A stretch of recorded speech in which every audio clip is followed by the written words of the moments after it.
Você tem feito a diferença no mundo e a gente quer saber quando Amém. tudo isso começou para você estar aqui hoje. Sim. Então, meu testemunho começou há uns 4 anos atrás. Eu fui no Descende, já ouviu falar? Já ouvi Dos falar. Estados Unidos. Uhum. Eu fui no Descende e lá Deus falou comigo. Tava tocando aquela música Pra Onde Eu Irei. Hoje é a minha música preferida. E eu tava assim, eu lembro que eu tava ajoelhada assim no Descende e eu comecei a ouvir Deus falar comigo. O que fez você ir ao Descende, primeiramente? Porque a gente hoje tem tantas opções, né, no mundo de shows, até de tipos de culto, de programações.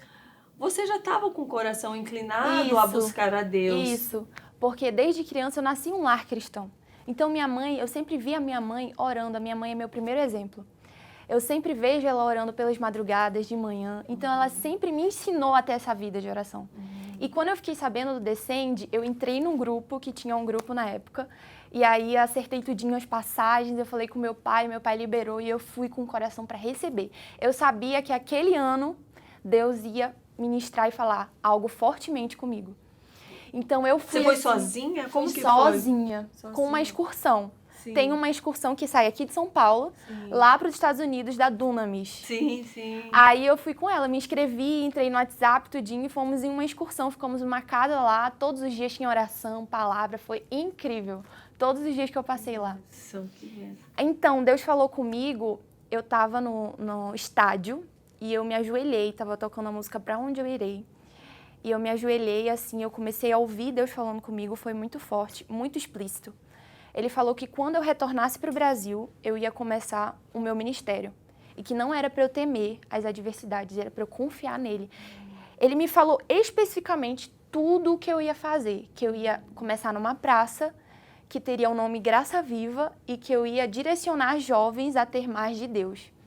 Então, quando eu retornei para o Brasil, em frente à igreja que eu congregava, tinha essa praça, que lá em Belém é uma praça chamada Dom Alberto Ramos.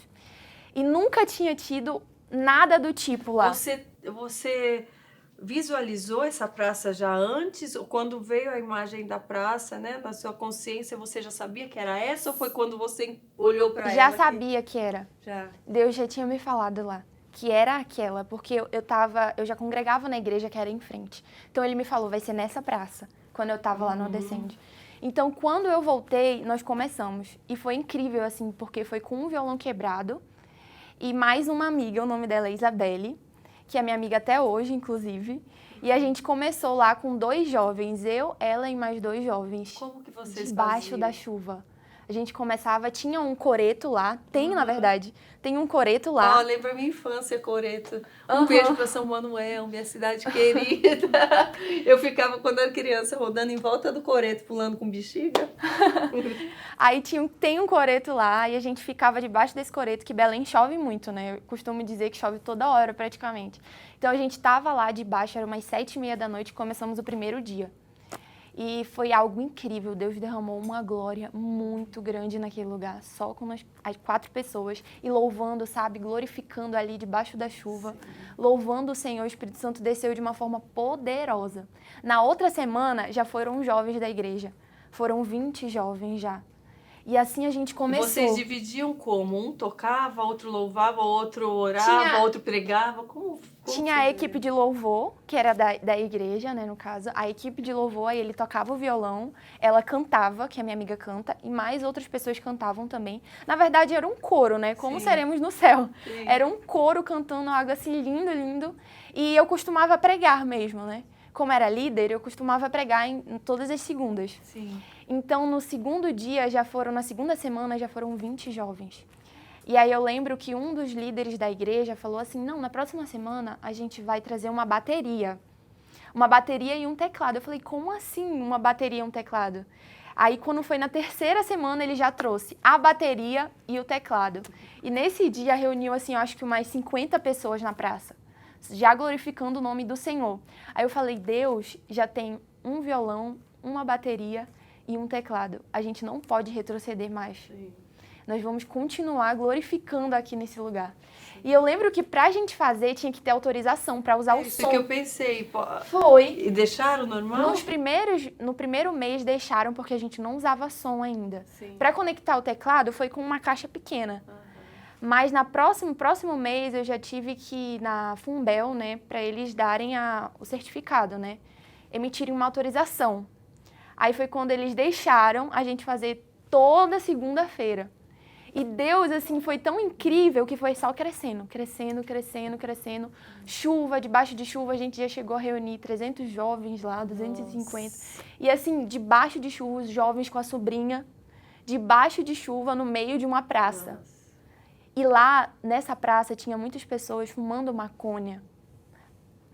Mulheres, assim, da vida, jovens perdidos, muitos jovens de lá, esses aceitaram a Cristo. E começaram a ouvir, às vezes lá, né? Começaram a ouvir, aceitaram Jesus. A gente via aquela situação, eles respeitavam tanto a gente, até aquelas pessoas que iam com a má intenção, mas viam jovens sedentos e famintos pela palavra de Deus. Sim. Jovens, assim, já pensou numa segunda-feira de noite, com chuva, Nossa. Podendo estar em casa, podendo estar em qualquer lugar, ia para uma praça se reunir. Sim.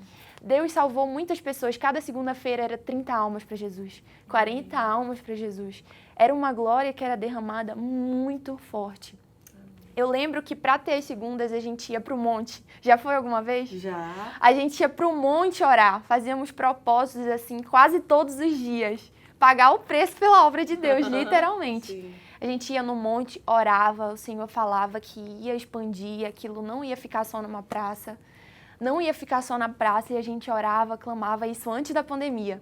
E foram, assim, 2 anos direto, toda segunda-feira. Incríveis. Ô, Vera, deixa eu te perguntar, porque ali a gente já vê Deus operando, né, na sua vida, você sendo obediente, você discernindo a direção dele, a voz dele.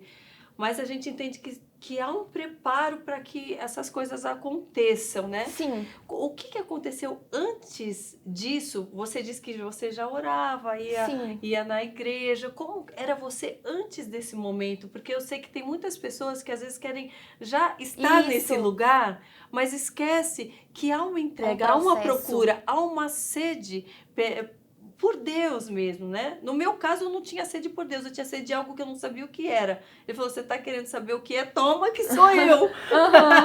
Mas você já sabia quem você estava buscando, porque você já veio de uma família, num local que vocês já iam aos cultos, né?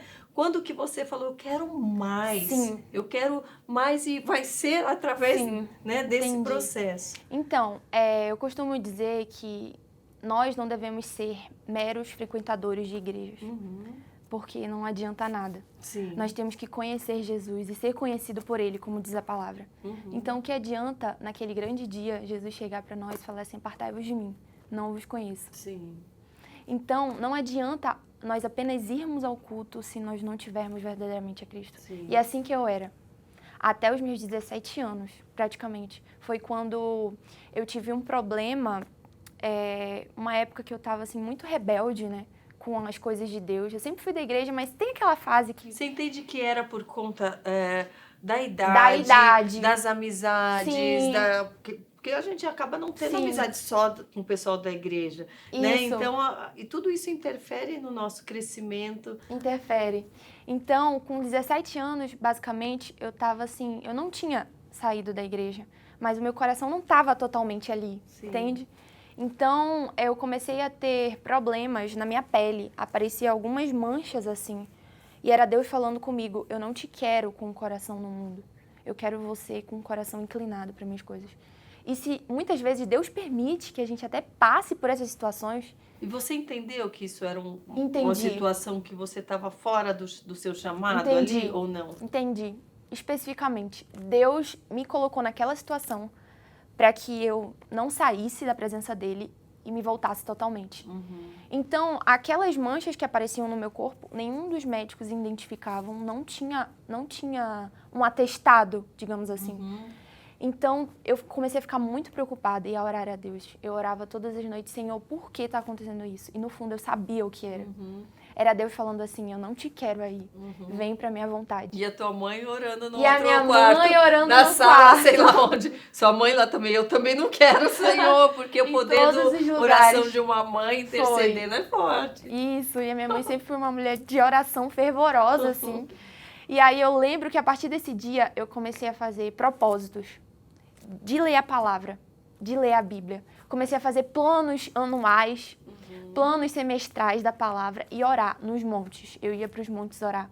E nesse tempo eu lembro que eu orei muito, muito. Até o meu cabelo estava caindo muito, tive que cortar. Todo foi um processo que Deus me colocou para eu aprender. Não, eu te quero no centro da minha vontade. Como eram esses propósitos, essas... Sim. Eu tinha um momento com Deus em casa.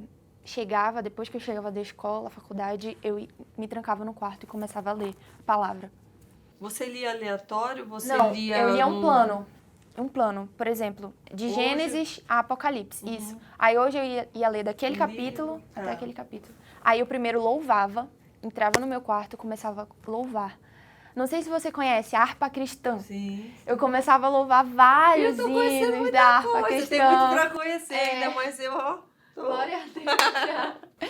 A harpa cristã é mais conhecida na Assembleia, né? Sim. Eu cresci na Assembleia, eu sou assembleiana, era assembleiana, né? Aí, no caso, eu louvava muitos hinos da harpa e depois Deus começava a falar comigo. Deus começava a falar muito fortemente comigo. E aí eu ia pra palavra. Quando eu ia pra palavra, Deus me revelava a palavra. E eu começava a anotar. Hoje eu tenho muitos cadernos e muitas bíblias de anotação. Ele tá de prova. Várias e várias.